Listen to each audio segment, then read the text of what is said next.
너는 분향할 제단을 만들지니 곧 조각목으로 만들되 길이가 한 규빗, 너리가 한 규빗으로 네모가 반듯하게 하고 높이는 두 규빗으로 하며 그 뿔을 그것과 이어지게 하고 제단 상면과 전후 좌우면과 뿔을 순금으로 싸고 주위에 금태를 둘을 찌며 금태 아래 양쪽에 금고리 둘을 만들되 곧 그 양쪽에 만들지니 이는 제단을 매는 채를 꿰을 것이며 그 채를 조각목으로 만들고 금으로 싸고 그 제단을 증거궤 위 속죄소 맞은편 곧 증거궤 앞에 있는 휘장 밖에 돌아 그 속죄소는 내가 너와 만날 곳이며 아론이 아침마다 그 위에 향기로운 향을 사르되 등불을 손질할 때에 살을 치며 또 저녁 때 등불을 켤 때 살을 치니 이 향은 너희가 대대로 여호와 앞에 끊지 못할지며 너희는 그 위에 다른 향을 사르지 말며 번제나 소제를 드리지 말며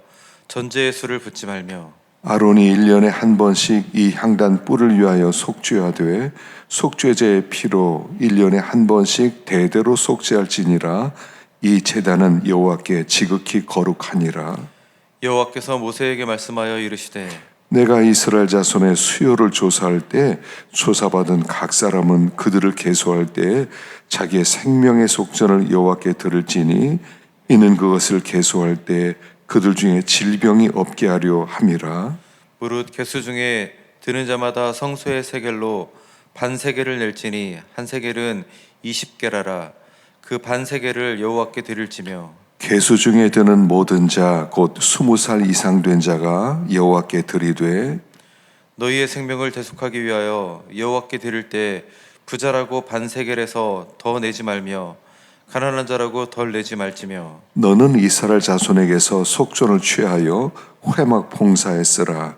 이것이 여호와 앞에서 이스라엘 자손의 기념이 되어서 너의 생명을 대속하리라. 여호와께서 모세에게 말씀하여 이르시되 너는 물두멍을 노수로 만들고 그 받침도 노수로 만들어 씻게 하되 그것을 회막과 제단 사이에 두고 그 속에 물을 담으라. 아론과 그의 아들들이 두 구멍에서 수족을 씻되 그들이 회막에 들어갈 때 물로 씻어 죽기를 면할 것이요 제단에 가까이 가서 그 직분을 행하여 요 앞에 화제를 사를 때도 그리 할지니라. 이와 같이 그들이 그 수족을 씻어 죽기를 면할지니 이는 그와 그의 자손이 대대로 영원히 지킬 규례니라.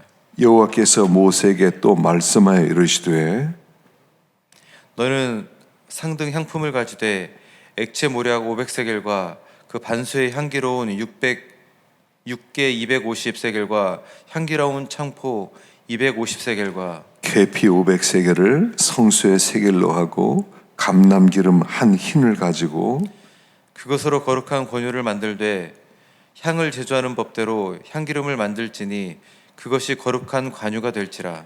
너는 그것을 회막과 증거궤에 바르고 상과 그 모든 기구이며 등잔대와 그 기구이며 분향단과 및 번제단과 그 모든 기구와 물두멍과 그 받침에 발라 그것들을 지극히 거룩한 것으로 구별하라.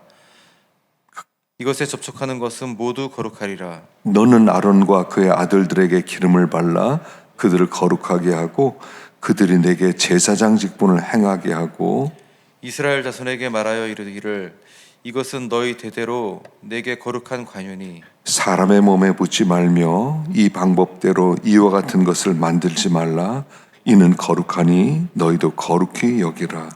이와 같은 것을 만드는 것은 만드는 모든 자와 이것을 타인에게 붓는 모든 자는 그 백성 중에서 끊어지리라 하라. 여호와께서 모세에게 이르시되 너는 소알향과 나감향과 풍자향의 향품을 가져다가 그 향품을 유향의 석쇠에 각기 같은 분량으로 하고 그것으로 향을 만들되 향 만드는 법대로 만들고 그것에 소금을 쳐서 성결하게 하고 그 향 얼마를 곱게 찌어 내가 너와 만날 회막안 증거궤 앞에 두라. 이 향은 너에게 지극히 거룩하니라. 내가 여호와를 위하여 만들 향은 거룩한 것이니 너희를 위하여는 그 방법대로 만들지 말라. 함께 냄새를 맡으려고 이 같은 것을 만드는 모든 자는 그 백성 중에서 끊어지리라. 아멘. 할렐루야. 오늘 참 좋은 아침입니다. 아침은 항상 새롭습니다. 오늘도 주 앞에 난 여러분들에게 하나님의 은혜가 넘치고 또 하나님이 동행하시고 하나님의 음성을 들을 수 있는 복된 시간 되시기를 축원합니다.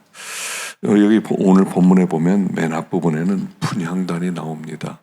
분향단이 나와서 이 분향단을 이제 성소에 두죠. 성소에 회장 앞에 두고요.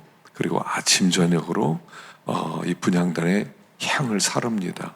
그리고 향이 그 향이 그 지성소 속으로 들어가요. 그 지성소가 향으로 가득 차게 됩니다. 그래서 이 향으로 하여금 지성소에서 그 제사장이 사역을 할 때, 일을 할 때 하나님이 임재하는데 하나님의 얼굴을 뵙지 못하도록, 보지 못하도록 마치 구름 같은 역할을 했습니다. 그래서 지성소는 항상 향불 연기로 가득 차 있었고요. 또 그것을 성도들의 기도다, 이렇게 신약에서는 계시록에서는 말하고 있습니다. 그래서 성도들이 항상 기도를 드리는 그 기도는 주님 앞에 올라가는 향불이 되어서 주님이 그것을 맡게 될 것이다 하는 말씀이 앞부분에 10절까지 나와 있습니다. 첫째 기호는 성도들의 기도가 항상, 여기 보면 아침 저녁으로 향불을 피우게 되어 있거든요. 아침 저녁으로 하나님 앞에 기도를 올려드리고 그리고 그 기도가 끊어지지 않게 하라 하는 그런 메시지입니다. 두 번째는 11절부터 쭉 나가서 뭐가 나오냐면 16절까지는 생명의 속전을 내라는 거예요.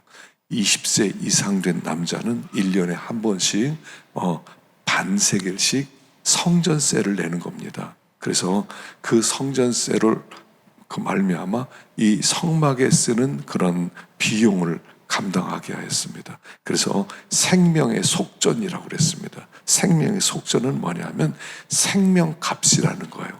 구원받았기 때문에 하나님 앞에 너의 구원값으로 성전세 반세겔씩 내라, 그렇게 이야기를 합니다. 그러니까 그 생명의 속전을 내라는 것은 뭐냐면 그것이 우리가 구원을 받아서 하나님의 소유가 되었다는 뜻을 이야기하는 겁니다. 그래서 두 번째는 생명의 속전을 내는 것처럼 우리가 하나님의 소유라는 것을 항상 기억하라 하는 것입니다. 그리고 17절부터는 물두멍이 나옵니다. 그래서 이 물두멍은 놋제단과 성소 사이에 성막 사이에 두는 그 물을 손을 씻는 그런 그릇 같은 겁니다. 그 후에 솔로몬은 이 물동을 아주 크게 만들어서 이름을 바다라고 붙입니다. 그리고 항상 씻어라. 제사장이 제물을 잡을 때도 손을 씻고 안에 들어갈 때, 성소에 들어갈 때도 씻고 항상 손을 씻어라. 손과 발을 씻어서 깨끗하게 해라. 거룩하게 해라. 그래서 성도는 항상 하나님 앞에 거룩하라는 거예요. 여러분, 이 물두멍은 거룩하지 못하면 여기 죽는다고 나왔어요. 죽는다. 20절에 회막에 들어갈 때 물로 씻어 죽기를 멸할 것이요. 그러니까 거룩이라는 것은 목숨을 거는 행위라는 겁니다. 성도는 이 거룩이 해도 되고 안 해도 되고 예수의 피로 구원받았으니까 이제는 뭐 아무렇게 살아도 되는 게 아니라 항상 깨끗하게, 항상 두렵고 떨림으로 하나님 앞에 자기를 지켜라 하는 그런 말씀입니다. 그리고 나서 이제 제사장에게는 향유를 부어라, 향유를 발라라 그러죠. 향유를 바르게 합니다. 그래서 또 성전 안에는 모든 것을 향유로 바라. 그래서 이 그 성소, 지성소, 제사장은 항상 향이 나게 했어요. 지나다니면서 향이 나는 겁니다. 그리고 이 향은 사람에게는 쓰지 못하게 만들었어요. 그래서 아론과 그 제사장은 항상 특별하게 여기 향유 제조법이 이제 뒤에 나오죠. 34절부터는 뭐 소합향, 나감향, 풍자향의 향품을 가져가 유황에 섞어서 분량으로 하되 향반은 범대로 하고 소금을 쳐서 성결하게 하고, 그래서 이 향유를 제사장에게 늘 바르는 거예요. 그래서 거룩하게 만들어라. 그래서 성도들은요, 향이 나야 돼, 향이. 물론 이것은 어떤 상징적 의미죠. 하나님 앞에 나가는 자는 하나님의 향기가 나야 돼요. 그리스도의 향기가 나야 되는 거예요. 그래서 냄새가 나야 됩니다. 사람들이 맡으면 참 아름다운 향기다. 그것은 코로만 만드는 향기가 아니라 마음으로 느끼는 그런 향기죠. 그래서 성도들은 냄새가 나야 돼요. 예수 믿는 사람은요, 딱 보면 압니다. 저 사람 믿는 사람이다. 그냥 일에 어떤 사람이 도와주러 왔다든가 고치러 왔다든가 하더라도 딱 보면요, 냄새가 나요. 말하는 것보다요, 여러분 연예인들도요, 냄새가 나요. 운동하는 사람도요, 냄새가 나요. 예수 믿는 사람은요, 냄새가 나게 돼 있어요. 그것은 주님을 모시고 살 때 나오는 향기예요. 믿음의 향기라는 겁니다. 그래서 성도들이 이런 믿음의 향기를 풍겨라 하는 그런 말씀을 오늘 주고 있습니다. 요한복음 9장 봉독해 주시기 바랍니다. 예수께서 길을 가실 때 날 때부터 맹인된 사람을 보신지라. 제자들이 물어 이르되 라삐여, 이 사람이 맹인으로 난 것이 누구의 죄로 인함이니까? 자기니까 그의 부모니까? 예수께서 대답하시되 이 사람이나 그 부모의 죄로 인한 것이 아니라 그에게서 하나님이 하시는 일을 나타내고자 하심이라. 때가 아직 낮음에 나를 보내신 이의 일을 우리가 하여야 하리라. 밤이 오니 그때는 아무도 일을 할 수 없느니라. 내가 세상에 있는 동안에는 세상의 빛이로다. 이 말씀을 하시고 땅에 침을 뱉어 진흙을 이겨 그의 눈에 바르시고 이르시되 실로암 못에 가서 씻으라 하시니, 실로암은 번역하면 보냄을 받았다는 뜻이라. 이에 가서 씻고 밝은 눈으로 왔더라.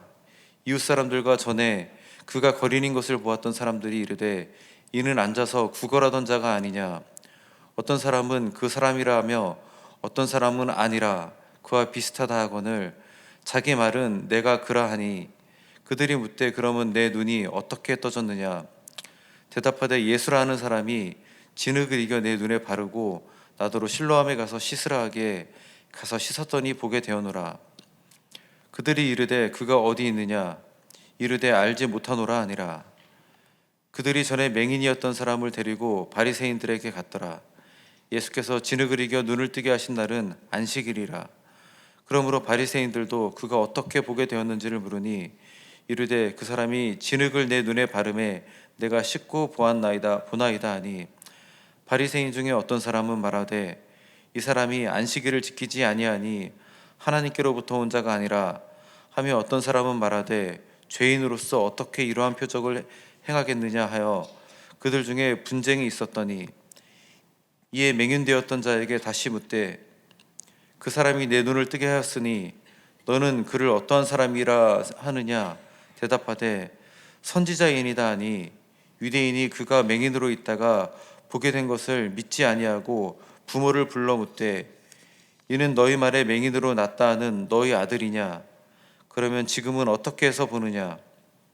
그 부모가 대답하여 이르되 이 사람이 우리 아들인 것과 맹인으로 난 것을 아나이다.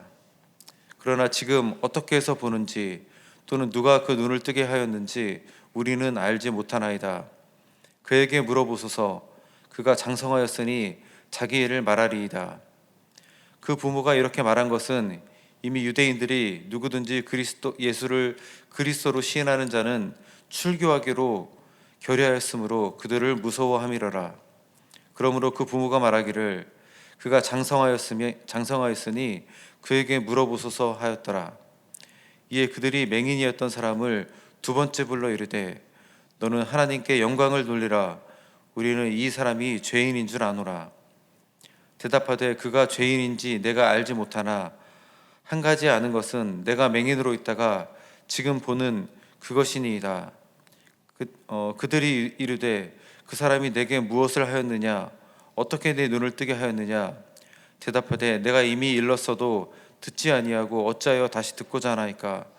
당신들도 그의 제자가 되려 하나이까. 그들이 욕하여 이르되 너는 그의 제자나 우리는 모세의 제자라. 하나님이 모세에게 말씀하신 줄을 우리가 알거니와 이 사람은 어디서 왔는지 알지 못하노라. 그 사람이 대답하여 이르되 이상하다. 이 사람이 내 눈을 뜨게 하였을 때 당신들은 그가 어디서 왔는지 알지 못하는도다. 하나님이 죄인의 말을 듣지 아니하시고 경건하여 그의 뜻대로 행하는 자의 말을 들으시는 줄을 우리가 아나이다. 창세 이후로 맹인으로 난 자의 눈을 뜨게 하였다 함을 듣지 못하였으니 이 사람이 하나님께로부터 오지 아니하였으면 아무 일도 할 수 없으리이다. 그들이 대답하여 이르되 내가 온전히 죄 가운데 나서 우리를 가르치느냐 하고 이에 쫓아내어 보내니라. 예수께서 그들이 그 사람을 쫓아냈다 하는 말을 들으셨더니 그를 만나사 이르시되 내가 인자를 믿느냐.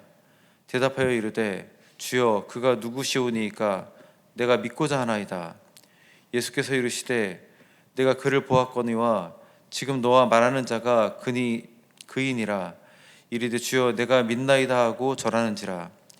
예수께서 이르시되 내가 심판하러 이 세상에 왔으니 보지 못하는 자들은 보게 하고 보는 자들은 맹인이 되게 하려 함이라 하시니 바리새인 중에 예수와 함께 있는 자들이 이 말씀을 듣고 이르되 우리도 맹인인가.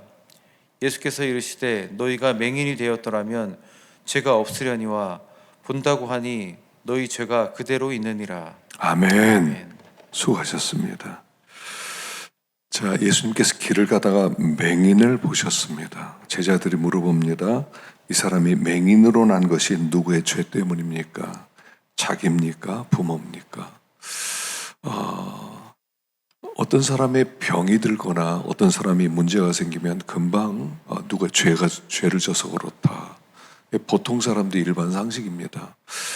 욥도 어려움이 처했을 때 그 친구들이 와서 너 죄 져서 그렇다 이렇게 정죄를 합니다. 근데 그렇지 않다는 겁니다. 우리가 이렇게 정죄하고 판단하는 것은 참 조심을 해야 됩니다. 어떤 사람이 수술을 하게 되었다, 어떤 사람이 입원하게 되었다, 그러면 죄 져서 그렇다 이렇게 생각하지 말라는 겁니다. 여기에서 예수님께서 하신 말씀은 하나님이 하시는 일을 나타내고자 합니다. 그를 통해서 하나님이 영광을 받기 위해서 이런 일을 하셨다 하는 겁니다. 그러니까 오히려 그 사람에게 생긴 그 일이 그에게는 복이라는 것입니다. 하나님이 어떠한 일을 그를 통해서 하기 위하여 그를 이렇게 참 저주받은 것처럼 비참하게 만들었다는 겁니다. 그 사람이 어떤 죄로 말미암아 이런 일이 벌어진 게 아니라 하나님이 어떤 역사를 하기 위해서 그 일을 했기 때문에 그 일이 그에게는 복이 되는 겁니다. 그래서 이 맹인은 참 이와 같이 참 이 살벌한 유대인 사회 속에서 예수를 믿는 유일한 사람이 되고 그가 예수 믿은 것 때문에 계속 유대인과 변증하는 그런 이야기가 오늘 본문에 나오고 있습니다. 그래서 예수님께서 그 사람을 이제 고치십니다. 고치시는데 6절에 보니까 땅에 침을 뱉어 진흙을 이겨 그의 눈에 바르시고 실로암에 가서 씻으라. 그랬더니 눈이 밝아집니다. 자, 이것은 땅에 침을 뱉어 진흙을 이겼다는 것은 뭐냐면 하나님의 창조 행위를 다시 재현시키는 겁니다. 아담을 만들 때 어떻게 만들었냐면 진흙으로 아담을 만듭니다. 그리고 아담을 만들 다음에 코에 생기를 풀어넣습니다. 그래서 산 영이 되어서 하나님을 알아보게 됩니다. 생명을 주신 과정을 그대로 재현하는 겁니다. 그래서 침으로 땅에 뱉어서 흙에 뱉어 진흙을 만들었어요. 그것은 하나님께서 진흙에 생기를 풀어넣는 과정을 그대로 재현했다 이렇게 보고요. 그래서 예수님은 이 일을 통하여 그분이 창조주라는 것을 보여주는 행위라는 것입니다. 그가 사람을 재창조하는 분. 이 사람 입장에서는 뭐냐면 한 게 아무것도 없어요. 예수님께서 오라고 그래서 앉으신 다음에 침을 뱉어서 진흙을 만들었습니다. 눈에 발랐습니다. 그리고 나서 실로암에 가라고 합니다. 그대로 가만히 있다가 실로암에서 씻었더니 눈이 밝아집니다. 이게 구원의 역사라는 겁니다. 하나님이 하셨지만 구원을 받는 사람 입장에서는 아무것도 안 했어요. 듣고 가서 순종하고 눈을 씻었더니 밝아졌다는 겁니다. 구원의 역사는 내가 뭘 하는 게 아니라 듣고 순종함에 있다는 겁니다. 나만 장우를 고칠 때도 이렇게 고치죠. 엘리야가 가서 그 요단강에서 7번 몸을 씻어라. 처음에는 화를 냅니다. 뭐 손을 올리지도 않고 안수도 안 하고 그리고 나서 그냥 요단강에서 씻으라. 그래서 처음에는 화가 났지만 신하들이 하는 말을 듣고 또 가서 몸을 7번 씻었더니 깨끗해졌어요. 구원은요, 단순하게 일어납니다. 듣고 순종할 때 일어나는 겁니다. 유대인들은 마음 가운데 교만해서 예수님을 무시했지만, 그러나 이 사람은 그냥 그대로 믿고 순종했더니 이런 구원의 역사가 나타나렸다라는 겁니다. 그래서 믿음과 순종은 같은 거예요. 믿고 순종했더니 구원의 역사가 나타났어요. 그래서 우리는 구원에 대해서는 한 일이 아무것도 없다는 것을 가르쳐주고 있지요. 그래서 그가 그렇게 고침을 받았습니다. 그리고 나서 이제 여기 여러 가지 이제 토론하는 것이 나옵니다만, 나중에 결국 유대인들에게 여기 보니까 쫓겨나게 됩니다. 34절에 그들이 대답하여 이르되 내가 온전히 죄 가운데 나서 우리를 가르치느냐고 이에 쫓아내 보내니라. 자, 눈이 밝아졌습니다. 눈이 밝아진 다음에 쫓겨납니다. 쫓겨났다는 것은 유대 사회에서 출교를 당했다는 얘기입니다. 그리고 출교를 당한 다음에 예수님이 그를 만나 주십니다. 자, 예수를 믿고 구원을 받으면, 눈이 밝아지면 쫓겨날 수 있다는 것입니다. 구원을 받았더니 모든 상황이 좋은 게 아니라 그 사회에서 미움을 받더라는 겁니다. 우리가 예수를 믿고 구원받은 다음에 이제 믿고 살아야지, 순종하며 살아야지, 말씀대로 살아야지 해보십시오. 그때부터 미움이 시작됩니다. 왜냐하면 이 세상은 믿는 사람을 둘 만한 여유가 없는 땅이기 때문에 그렇습니다. 성도들은 눈 밝아진 다음에 세상의 미움을 받고 살게 되었다 하는 것을 오늘 본문이 말씀을 합니다. 그럼에도 이 맹인은 빛 되신 예수님을 영접했기 때문에 빛 가운데 사는 것입니다. 성도는 빛 되신 예수님을 영접했습니다. 빛이 들어왔습니다. 그래서 빛 가운데 사는 겁니다. 빛의 열매를 맺으며 사는 것이다 하는 것이죠. 그래서 빛의 열매는 모든 착함과 의로움과 진실함에 있느니라 라고 말씀합니다. 그래서 그가 예수 안에 거기서 살았더니 그냥 쫓겨나게 되었고요. 그래서 주님은 그를 만나서 동행하게 되었다는 것이 오늘 본문의 내용인 것입니다. 우리는 맹인이었습니다. 그러나 주님의 은혜로 빛이 들어왔고 그 눈이 열려졌습니다. 사람들의 이해를 받지 못하고 미움을 받을 수 있습니다. 괜찮습니다. 빛이 우리 안에 와 있기 때문에 그렇습니다. 세상 사람들은 빛을 받지 못했기 때문에 어둠 속에서 그렇게 행동할 수밖에 없습니다. 그러나 우리는 빛을 받은 사람입니다. 예수님이 승천하셨지만 우리 안에는 그 빛이 안에 있는 것입니다. 그래서 오늘도 빛된 삶을 살아가시고, 오늘도 눈 뜬 자로서 하나님께 영광 돌리는 복된 날 되시기를 축원합니다.